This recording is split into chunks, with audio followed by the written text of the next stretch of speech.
Good morning, students. In our last class, we have discussed that all the cells are quite identical. Means all the cell organelles are same in all the cells, in spite of the fact that all the cells have different shape and different size, as well as all the cells have different functions. Right? Now, from today, we are going to start our next topic, that is what is a cell made up of? What is the structural organization of a cell? अब हमने पढ़ा कि जितनी भी चीज़ें होती हैं, जितने भी लिविंग ऑर्गेनिजम्स होते हैं, वेदर इट बी प्लांट और एनिमल्स, वो सब किससे मिलकर बने होते हैं? सेल से। लेकिन अब क्वेश्चन रेज होता है कि ये सेल किस चीज़ से मिलकर बना होता है, और ये सेल कैसे इतने सारे फंक्शंस कर सकता है हमारी बॉडी में। We saw about that we saw above that the cell has special components called organelles. हमने पढ़ा कि जो सेल होते हैं उसमें बहुत सारे डिफरेंट डिफरेंट कंपोनेंट्स होते हैं, बहुत सारे उसके पार्ट्स होते हैं जिनको हम बोलते हैं cell organelles. How is a cell organized? कोई सेल कैसे ऑर्गेनाइज होता है, कैसे असेंबल होता है, वो चीज़ डिस्कस करते हैं। If we study a cell under a microscope we would come across three features in almost every cell. अगर हम सेल की बात करें, जब हम सेल को ऑब्ज़र्व करते हैं माइक्रोस्कोप में, तो एक चीज़ हम ऑब्ज़र्व करेंगे कि सारे सेल में तीन चीज़ें जो होती हैं वो कॉमन होती हैं, जैसे कि प्लाज्मा मेम्ब्रेन, न्यूक्लियस और साइटोप्लाज्म। जितने भी सेल्स होंगे उन सब में ये तीन कंपोनेंट्स होना कंपलसरी है। सारे सेल्स में ये तीन चीज़ें तो डेफिनेटली होंगी ही सही। All activities inside the cell and interactions of the cell with its environment are possible due to these features. Let us see how. और सेल की जितनी भी एक्टिविटीज़ होती हैं, सेल जो फंक्शंस परफॉर्म करता है, it is because of all these organelles only that the cell is able to perform all these functions in our body. तो वन बाय वन हम डिस्कस करते हैं इन सारे सेल ऑर्गेनल का स्ट्रक्चर और इनका क्या फंक्शन होता है एक सेल के अंदर, क्या इम्पोर्टेंस होती है एक सेल के अंदर, वो चीज़ समझते हैं। First of all, plasma membrane और सेल मेम्ब्रेन। क्या होती है सेल मेम्ब्रेन, क्या होती है प्लाज्मा मेम्ब्रेन, वो चीज़ समझते हैं। This is the outer most covering of the cell that separates the content of the cell from its external environment. एक सेल की जो आउटर कवरिंग होती है उसको हम बोलते हैं प्लाज्मा मेम्ब्रेन। आपने पढ़ा होगा कोई भी सेल जो है वो इस तरीके का दिखता है, यहाँ सेंटर में न्यूक्लियस, तो ये जो बाहर की ये जो कवरिंग है, this covering is called as the plasma membrane, right. तो प्लाज्मा मेम्ब्रेन एक ऐसी कवरिंग जो कि सेल को अपनी एक्सटर्नल इन्वायरमेंट से अलग करती है। द प्लाज्मा मेम्ब्रेन अलाउज और permits the entry and exit of some materials in and out of the cell. और ये जो प्लाज्मा मेम्ब्रेन होती है वो सेमी परमिएबल होती है, मतलब इसके आर पार चीज़ें आर पार हो सकती हैं, राइट। तो ये जो प्लाज्मा मेम्ब्रेन होती है ये किस चीज़ का भी कंट्रोल देखती है कि कौन सी चीज़ें सेल के अंदर आएंगी और कौन सी चीज़ें सेल से बाहर जाएंगी, right. It also prevents movement of some other materials. ये दूसरे मटेरियल्स का जो मूवमेंट होता है उसको भी प्रिवेंट करता है कि दूसरे मटेरियल सेल के अंदर ना आए, जो अनवांटेड सब्सटेंसेस हैं वो सेल के अंदर ना आए, उन चीज़ों का भी ये ध्यान रखता है। The cell membrane therefore is called the selectively permeable membrane. जो सेल मेम्ब्रेन होती है उसको हम सिलेक्टिवली परमिएबल मेम्ब्रेन भी बोलते हैं। क्यों? क्योंकि वो सिलेक्शन के बाद जो चीज़ें इन एंड आउट जाने की होती हैं उन्हीं को वो अलाउ करता है, और जो अनवांटेड चीज़ें होती हैं उनको सेल अंदर या बाहर नहीं आने देता, right. So semi permeable membrane, permeable means जिसके आर पार हो सके। तो जो सेल मेम्ब्रेन होती है या जो प्लाज्मा मेम्ब्रेन होती है that is the permeable membrane. How does the movement of the substances take place into the cell? Cell के अंदर ये जो सब्सटेंसेस हैं इनका मूवमेंट किस तरीके से होता है वो समझते हैं। How do substances move out of the cell? जो सब्सटेंसेस हैं वो कैसे सेल से बाहर आते हैं वो चीज़ समझते हैं।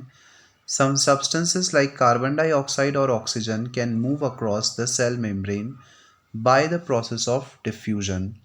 आपको पता है कि सेल जो हैं वो भी रेस्पिरेशन की प्रोसेस करते हैं, वो भी ऑक्सीजन को टेक इन करके कार्बन डाइऑक्साइड को रिलीज़ करते हैं, और इस प्रोसेस को बोला जाता है डिफ्यूजन। जब कार्बन डाइऑक्साइड को और ऑक्सीजन का एक्सचेंज होता है सेल मेम्ब्रेन के थ्रू, तो इस प्रोसेस को हम बोलते हैं diffusion. We have studied the process of diffusion in earlier chapters. आप प्रीवियस चैप्टर्स में और ऑल्सो प्रीवियस क्लासेस में डिफ्यूजन के बारे में पढ़ चुके हैं।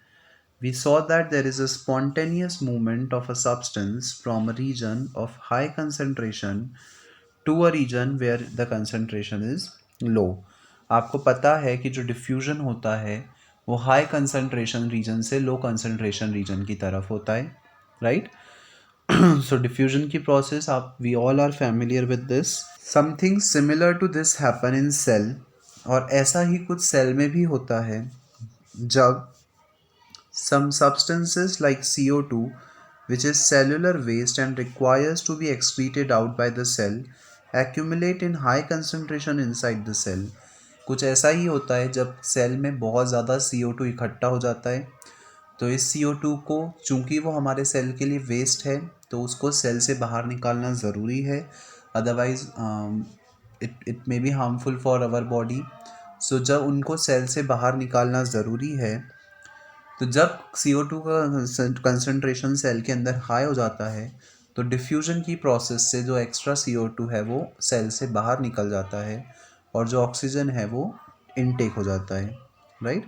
इन the cells external environment the concentration of CO2 is low as compare to that outs inside the cell, और सेल के बाहर जो CO2 का कंसंट्रेशन है वो कम होता है एज कम्पेयर टू सेल के अंदर के CO2 का कंसंट्रेशन। इसलिए सेल के अंदर से जो CO2 है वो सेल के बाहर आ जाता है। As soon as there is a difference of concentration of CO2 inside and outside the cell, CO2 moves out of the cell. The same thing that I have just told you. चूँकि अंदर का concentration ज़्यादा है तो CO2 जो है वो अंदर से बाहर आ जाएगा, from the region of high concentration to the region of low concentration outside the cell by the process of diffusion. It's the same thing that I have just told you. Similarly, oxygen enters the cell by the process of diffusion. और इसी तरीके से जो oxygen है वो भी cell के अंदर एंटर करता है। when the level of concentration of O2 inside the cell decreases, जब सेल के अंदर ऑक्सीजन का कंसंट्रेशन कम हो जाता है और एक्सटर्नली सेल के बाहर ऑक्सीजन का कंसंट्रेशन ज़्यादा है, तो बाहर से जो ऑक्सीजन है वो सेल के अंदर आ जाएगा, that is from high concentration region से लो कंसंट्रेशन रीजन की तरफ जो ऑक्सीजन है वो आ जाएगा। Thus diffusion plays an important role in gaseous exchange between the cells as well as the cells and its external environment. इसलिए हम ये कह सकते हैं कि जो डिफ्यूजन है वो एक बहुत इम्पॉर्टेंट रोल प्ले करता है गैशियस एक्सचेंज में सेल्स के बीच में, एज वेल एज सेल्स और उनके एक्सटर्नल इन्वायरमेंट के बीच में, राइट? क्योंकि अगर ये डिफ्यूजन की प्रोसेस नहीं होती तो सेल्स जो हैं उनका रेस्पिरेशन नहीं हो पाता, and obviously there will be no life. अगर सेल्स जो हैं वो ही रेस्पायर नहीं कर पाते, दे विल डाई, और लाइफ जो है वो पॉसिबल नहीं होती। Water also obeys the law of diffusion. जैसे गैसेस डिफ्यूजन की प्रोसेस को फॉलो करती हैं, उसको ओबे करती हैं, वैसे ही वाटर भी डिफ्यूजन की प्रोसेस को ओबे करता है। The movement of water molecules through such a selectively permeable membrane is called osmosis. और जब वाटर जो है वो सेल से अंदर या बाहर जाता है, उसका डिफ्यूजन होता है, तो उस प्रोसेस को हम क्या बोलते हैं? ऑस्मोसिस।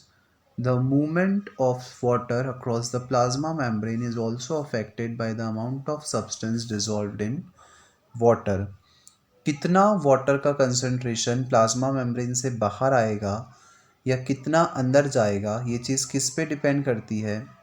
ये चीज़ इससे भी अफेक्ट होती है कि जो सेल है वो कितने वाटर में डिज़ोल्व्ड है, मतलब उसके आसपास में कितना वाटर है, इस चीज़ पर भी ये डिपेंड करता है कि कितना वाटर सेल के अंदर आएगा और कितना वाटर सेल से बाहर जाएगा। Thus osmosis is the passage of water from a region of high concentration through a semi-permeable membrane to a region of low water concentration। तो ऑस्मोसिस को हम ऐसे डिफाइन कर सकते हैं कि जब हाई कंसंट्रेशन रीजन से लो कंसंट्रेशन रीजन की तरफ वाटर का फ्लो होता है through the semi permeable membrane, then this process is called as the osmosis, right?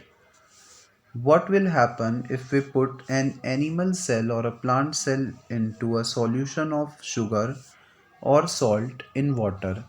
क्या हो अगर मैं एक एनिमल सेल या एक प्लांट सेल को शुगर या सॉल्ट के सॉल्यूशन में रख दूं, है ना, एक एक ग्लास लिया, उसमें हमने शुगर या सॉल्ट डिज़ोल्व कर दिया और उसके अंदर हम अगर हम एनिमल सेल या प्लांट सेल रखेंगे तो क्या होगा? One of the following three things could happen. तो तीन चीज़ें हो सकती हैं। सबसे पहले, if the medium surrounding the cell has a high water concentration, then the cell, meaning that the outside solution is very dilute, the cell will gain water by osmosis। अगर cell के सराउंडिंग का medium में water concentration ज़्यादा है तो क्या होगा? बाहर से मतलब जो आउटसाइड का सॉल्यूशन है वो बहुत डाइल्यूट है, तो बाहर से वाटर अंदर की तरफ आएगा, राइट? मतलब सेल के अंदर जो आउटसाइड से जो वाटर है वो सेल के इनसाइड आएगा। Such a solution is known as hypotonic solution. और ऐसा सॉल्यूशन जो कि डाइल्यूट है, ऐसे सॉल्यूशन को हम क्या बोलेंगे? Hypotonic solution. Water molecules are free to pass across the cell membrane in both directions. जो वाटर मॉलिक्यूल्स होते हैं वो फ्री होते हैं दोनों ही डायरेक्शन में ट्रैवल करने के लिए, मतलब वो बाहर से अंदर भी आ सकते हैं और अंदर से बाहर भी जा सकते हैं। But more water will come in to the cell than will leave. ज़्यादा पानी जो है वो सेल के अंदर आएगा एज़ कम्पेयर टू जो पानी बाहर जा रहा है उससे। मतलब सेल के अंदर जो पानी आएगा वो ज़्यादा होगा, मतलब उसके चांसेस ज़्यादा होंगे एज़ कम्पेयर टू जो पानी बाहर जा रहा है उससे। The net overall result is that water enters the cell is likely to swell up। और जैसे वाटर एंटर करेगा सेल के अंदर तो जो सेल है वो स्वेलअप हो जाएगा, मतलब वो फैल जाएगा, वो एक्सपांड हो जाएगा, राइट? ये तो एक पॉसिबिलिटी है। दूसरी पॉसिबिलिटी ये बनती है that if the medium has exactly the same water concentration as the cell, there will be no net movement of water across the cell membrane. अगर सेल के इनसाइड और सेल के आउटसाइड जो वाटर का concentration है वो same है तो उस केस में इस मेम्ब्रेन के थ्रू कोई भी एक्सचेंज नहीं होगा। जो वाटर लेवल है वो उतने ही मेंटेन्ड रहेंगे, उनका किसी भी तरीके से एक्सचेंज नहीं होगा। Such a solution is known as isotonic solution. और ऐसे सॉल्यूशन को हम क्या बोलेंगे? आइसोटोनिक। ऊपर वाले को हमने बोला था हाइपरटोनिक, इसको हम बोलेंगे isotonic. Water crosses the cell membrane in both the direction. जो अभी हमने जो डिस्कस किया कि जो वाटर है वो सेल मेम्ब्रेन से बाहर से अंदर भी आ सकता है एज वेल एज अंदर से बाहर भी जा सकता है, but the amount going in is the same as the amount going out. जितना अंदर आएगा उतना ही वाटर जो है वो बाहर जाएगा। So there is no overall movement of the water. तो इसलिए अगर हम बोलें तो जो वाटर का जो ओवरऑल मूवमेंट है वो कितना रहेगा? Zero. The cell will stay the same size. और इस केस में क्या होगा? जो सेल है वो अपने ओरिजिनल साइज़ का ही रहेगा क्योंकि जितना वाटर अंदर आया उतना ही वाटर बाहर चला गया है, since the solution is the isotonic solution, right? अब थर्ड पॉसिबिलिटी क्या बनती है वो समझते हैं। If the medium has a lower concentration of the water than the cell, meaning that it is a very concentrated solution, the cell will lose water by osmosis। अगर water का level, मतलब cell के outside जो वाटर है अगर उसका level कम है, सॉरी उसका उसमें उसका हाँ उसका वाटर लेवल कम है और सेल के अंदर वाटर लेवल ज़्यादा है, तो सेल के अंदर से जो वाटर है वो बाहर जाएगा।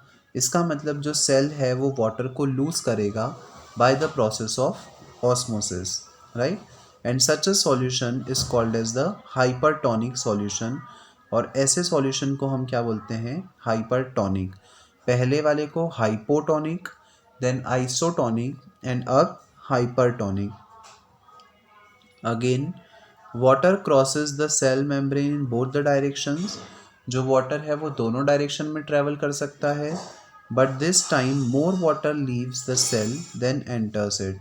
लेकिन चूंकि सेल के बाहर का जो वाटर कंसंट्रेशन है वो कम है, जो लिक्विड है वो कंसंट्रेटेड है, तो इस केस में सेल के अंदर से जो पानी है वो बाहर जाएगा रैदर देन बाहर से पानी अंदर आने के। Therefore the cell will shrink. अब चूंकि सेल के अंदर से पानी बाहर जा रहा है तो जो सेल है वो क्या हो जाएगा? श्रिंक हो जाएगा, सिकुड़ जाएगा। दस osmosis is a special case of diffusion through a selectively permeable membrane. जो ऑस्मोसिस है वो एक स्पेशल केस होता है डिफ्यूजन का through a selectively permeable membrane.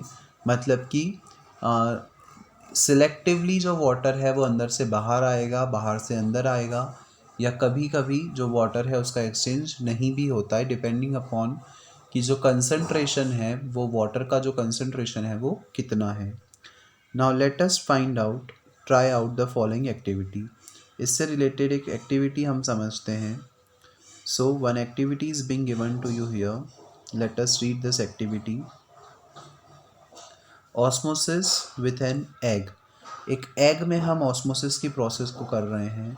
सबसे पहले remove the shell of an egg by dissolving it in the dilute hydrochloric acid. आपने एक एग को डाइल्यूट HCl में डिज़ोल्व किया। HCl is an acid. So HCl में आपने उसको डिज़ोल्व किया, जिससे आपने उसके बाहर के शेल को रिमूव कर दिया। The shell is mostly calcium carbonate. जो सेल है वो जो शेल है वो किससे बना हुआ है? कैल्शियम कार्बोनेट से। A thin outer skin now encloses the egg. अब एक पतली सी स्किन है जो कि एग को कवर किए हुए है। Put the egg in pure water and observe after 5 minutes. अब आपने एग को प्योर वाटर में रख दिया और उसको 5 मिनट बाद ऑब्जर्व किया। What do we observe? अब आप क्या ऑब्जर्व करेंगे? The egg swells because water passes into it by osmosis. अब जब आपने उसको 5 मिनट बाद ऑब्जर्व किया तो जो स्वेल है, जो एग है, उसमें स्वेलिंग आ जाएगी, वो एक्सपांड हो जाएगा एक तरीके से। क्यों? क्योंकि जो बाहर है, बाहर से पानी अंदर आ गया bye the process of osmosis. Place a similar de-shelled egg in a concentrated salt solution and observe for 5 minutes. अब आपने एक de-shelled egg को concentrated salt solution में रखा और उसको अगेन 5 मिनट तक आपने ऑब्जर्व किया। जो एग है वो श्रिंक होने लग जाएगा। क्यों? क्योंकि water passes out of the egg solution into the salt solution because the salt solution is more concentrated. क्यों ऐसा होगा? क्योंकि एग के अंदर से जो पानी है वो बाहर निकलने लग जाएगा, क्योंकि जो सॉल्ट सॉल्यूशन है वो कंसनट्रेटेड है और वहाँ पे वाटर का कंटेंट कम है as compare to inside the egg, right. We can also try a similar activity with a dried raisins और एप्रीकोट। आप ये सेम एक्टिविटी कर सकते हो रेजिन से या एप्रीकोट की हेल्प से भी, right. Here one more activity is being given to us. Put dried raisins or apricot in plain water and leave them for some time. आपने देखा भी होगा जो किशमिश होती है, जब किशमिश को हम पानी में रखते हैं तो उसमें स्वेलिंग आ जाती है, राइट। तो it's that activity only. Then place them into the concentrated solution of sugar or salt. You will observe the following. एक बार आपने उस रेजिन या एप्रीकोट को प्लेन वाटर में रखा और एक बार आपने शुगर या सॉल्ट के सॉल्यूशन में रखा। Each gains water and swells when placed in water. दोनों ही केसेस में क्या होगा? कि जो वाटर है, जो वाटर है वो बाहर से अंदर की तरफ आएगा, क्योंकि जो कंसंट्रेशन है वो आउटसाइड ज़्यादा है एज़ कम्पेयर टू इनसाइड। और जब आपने उसको उस सॉल्ट या शुगर के सॉल्यूशन में रखा तो उस केस में रेजिन्स के अंदर से जो पानी है वो बाहर जाएगा, since the solution is concentrated, और जो वाटर लेवल है वो बाहर ज़्यादा है as compared to inside, right? So that's all for today's class, students. In our next class we will start from the next paragraph, that from here, right? So thank you.